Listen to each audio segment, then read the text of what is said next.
আপনি নামাজ পড়েন না, সভাপতি মারা, ওই দিন শেষ। কোথাকার উড়ন চণ্ডী আছে, মসজিদের সভাপতি পদে দাঁড়ায় গেছে, উনি ইমামের উপরে কলম ঘুরায়, শরীর ঘুরায়, মন চাবে বলবে চলে যাবে, আর আমরা চলে যাব। ওই দিন নাই, হিসাব কিতাব বরাবর করার দিন আসছে এখন।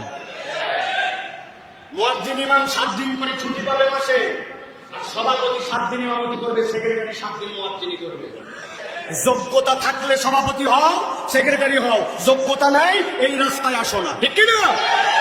ইন্নামা ইয়ামুরু মাসাজিদাল্লাহ, মসজিদের দায়িত্ব তারা আসবে মানে আমানা বিল্লাহ, আল্লাহর প্রতি ঈমান আনা লাগবে, এরপরে নেককার মানুষ হতে হবে, মসজিদের নামাজি হতে হবে। আপনি নামাজ পড়েন না, সভাপতি মারান, ওই দিন শেষ। সবার ছুটি লাগে, ইমাম মসজিদের ছুটি লাগে না, একদিনের ছুটির জন্য 3 দিন শেষরা হয়, ওগুলা কোনো নাই, মাসিক প্ল্যানই থাকবে। কোন 7 দিন ইমাম থাকবে না, কোন 7 দিন মুয়াজ্জিন থাকবে না, কথা শেষ। তোমাদের শুক্র শনি ছুটি, আর আমাদের শুক্র শনি সবচেয়ে বড় ডিউটি। ইয়ার কি পাইছেন? ইয়ারকির দিন শেষ।